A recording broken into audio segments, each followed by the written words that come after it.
Hey guys, it's John here, and welcome back to John's RC. So today I'm really excited to show you guys this helicopter that I very recently got.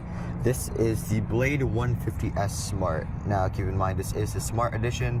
I know Blade has made a 150S in the past, but I think this comes with the new Spektrum features like telemetry and stuff like that. So I got this as a bond and fly package, meaning I have to supply myself with my own batteries and transmitter. So let's open up the package for you guys. Okay, so this is what it comes with. So this is a little crash kit that it opened. This is a little crash kit that it came with. So it comes with these canopy grommets, zip ties, looks like extra washers for the head if you need to replace it, and it looks like it also comes with a screwdriver, so that's nice, and some servo linkages. And this is the helicopter. So, okay, this is the helicopter itself. Now the 150 is the in-between the 130S and the 180, the Fusion 180. Those were both very good helicopters, but it looks like it retains more characteristics from the 130. Like you can see on the end here, it uses a direct drive motor, unlike the Blade Fusion 180 that uses a belt-driven motor. So yeah, this looks like it might be pretty durable. It's a carbon fiber frame, plastic head, plastic parts, but yeah, I can also see that the tail boom is oversized. I've noticed this on a lot of the Blade's new helicopters, like the Fusion 360, the 180. They all have oversized tail booms. So this in the front here is where the battery goes. It's using an IC2 connection, and the battery I'm using is actually right here. It's not actually from Spektrum. This is a Gens Ace battery. It's a Gens Ace 3-cell 450 mAh battery pack with a 45C discharge rate.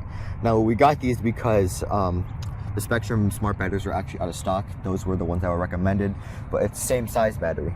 Now what we did have to do, you can see a little electrical tape here. We had to solder on our own connection because by default the Gens Ace battery comes with an EC2 connection, and unfortunately EC2 and IC2 are not compatible. So we just soldered on our own female little IC2 head onto the battery. So yeah,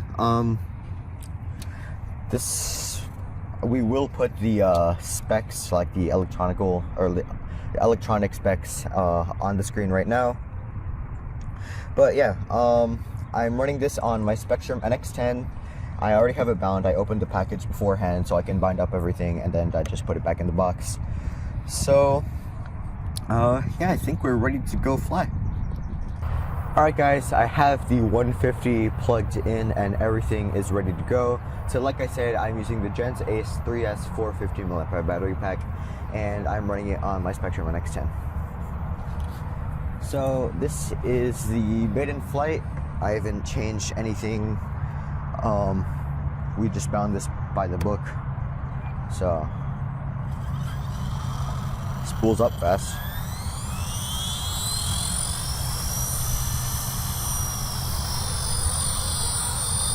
Okay, so I can already see, let me just go into Adlep 1.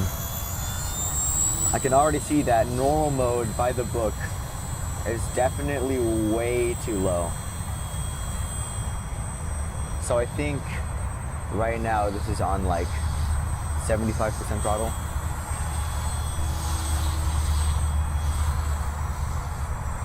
Yeah, that's weird, because by the book it was like 55%, and that did not want to lift off at all.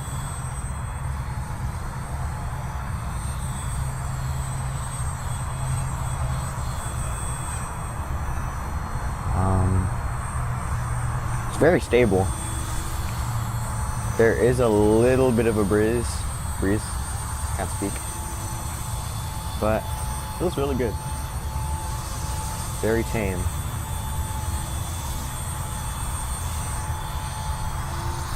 I think the tail is definitely not as strong as my other direct drive tail helicopters. Like, yeah, you can see there's like a bit of wag. You can probably change that and tune it up, but yeah.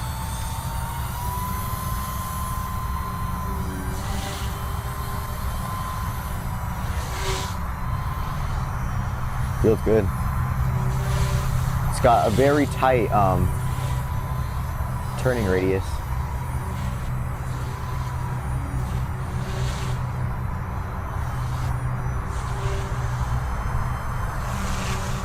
Yeah, I definitely can feel that the tail rotor is not as accurate.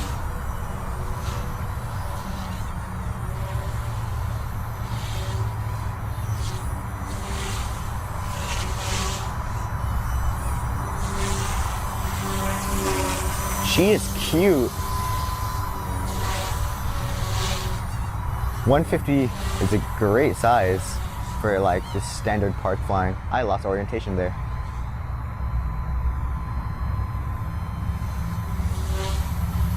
My hands are a bit cold and I'm not warmed up.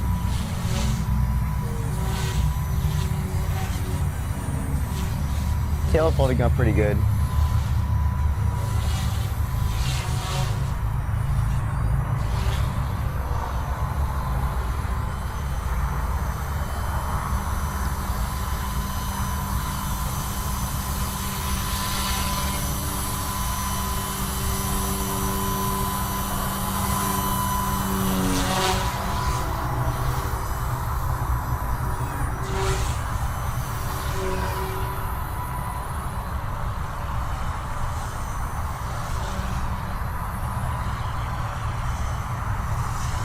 She is really nice.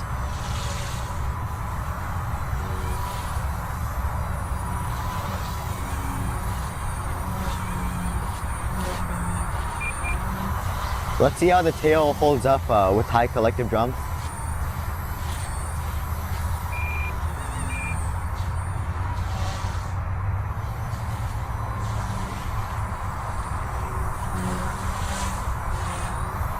Damn.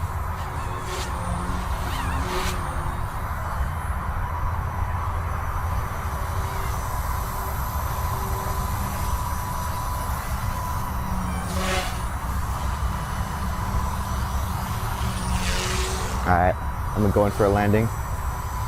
I'll land on IDLEP 1.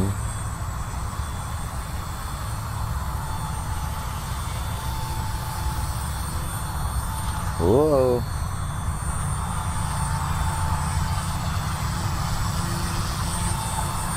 Come on.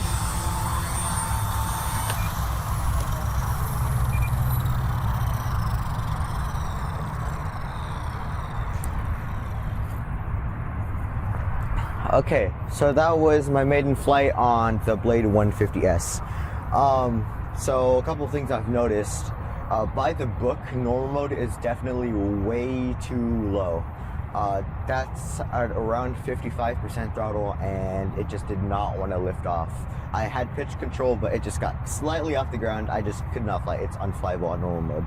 So I just went straight to IDLEP 1, and I just hovered around, did my circles, my usual stuff. And then I went to IDLEP 2, and she actually feels really, really nice. She has a really tight turning radius, and she's able to flip like at the same spot over and over again. I think the thing you guys want to know about though is the tail rotor. So I noticed that the tail rotor does not hold up as well as my other direct drive tail rotor helicopters. And I noticed that it's able to hold up in like high collective jumps, like TikToks and stuff, but every time I move the rudder, so I'm going this way, I notice it still has a little bit of drift after I let go of the stick. So it's definitely not as accurate, but it still holds up really good nonetheless. So I watched a video and they were able to go into forward programming and raise the throttle for IDLEP 2, and I might be able to experiment with normal mode. Maybe if there's too much of an offset on the forward programming for normal mode. So I'm going to do a second flight on this thing where I experiment with different offsets, and I'm going to try and fix normal mode so I can actually fly with it. Awesome, Maiden John. Congratulations, buddy. Alright guys, I have the 150S plugged in with another battery, same type of battery, Gen's Ace 3S 450. Now, This time, I changed the throttle curve for normal mode to 80%. It was at 65, not 55. I apologize for that. But I also changed, in forward programming, I went ahead and changed the throttle offset on idle up 2 to 0. And that's usually on -20. So it should spin a lot faster now. I was watching a video on the same exact helicopter and he did the same thing. So I'm hoping to get that same level of throttle. And my theory was, there's too much of an offset on normal mode that it wouldn't take off, but I couldn't change the curve on normal. I couldn't change the offset on normal mode, so I'm sure you can probably do it, but I probably just need to research more. Okay, yeah, on 80% I can take off, so 65 is too low. It looks like there's, this is on normal mode. So it looks like there's no safe on this thing. I think you have to program it in forward programming, but there's no safe on this thing. Okay, hold on. I might have to change my curves again because idle up 1 is lower than idle up 2. I mean normal mode. Okay, but now what I really wanted to see, idle up 2 now. Oh yeah.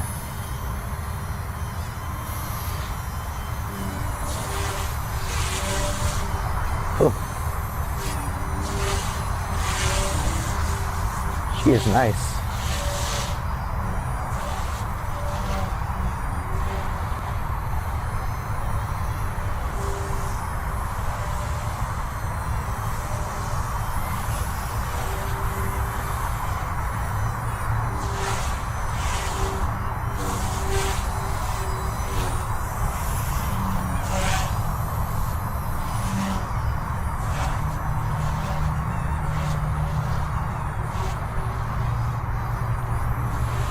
He is an excellent model.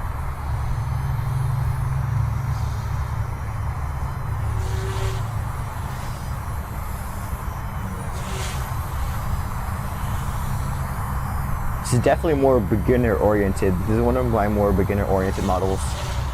It's definitely a lot easier to fly than my other micro fleet.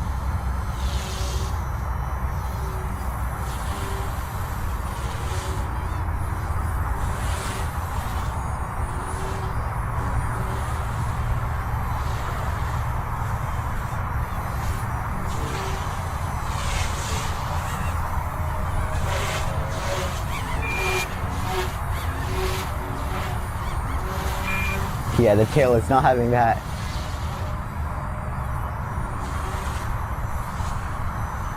Sorry, it's a small helicopter and I'm flying it kind of far.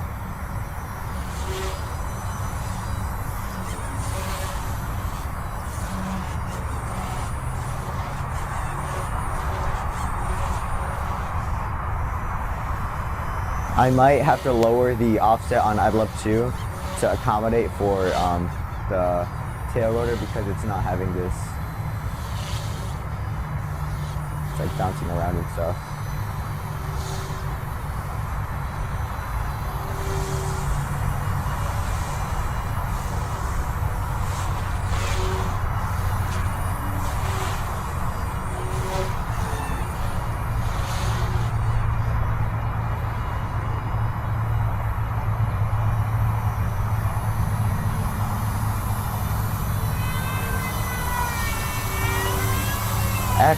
Excellent performance from this bird.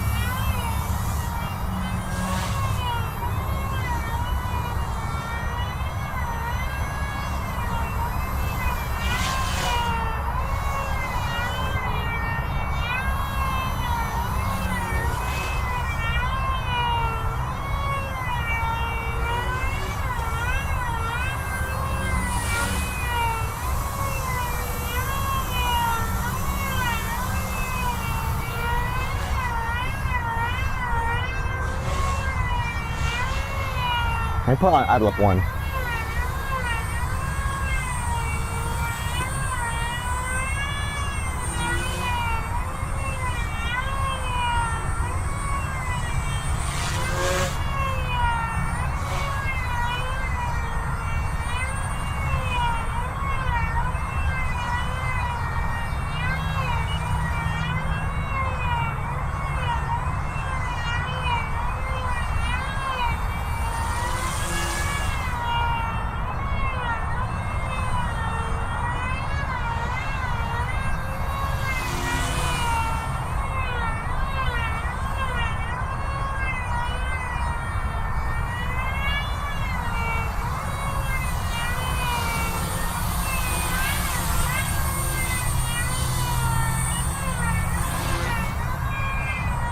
Alright, I'm gonna land it.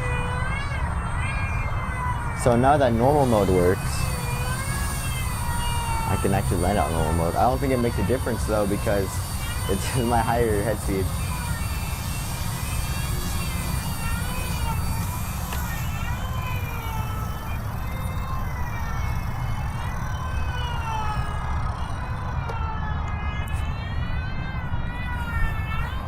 Okay, that was my second flight on the 150 and everything looks really good.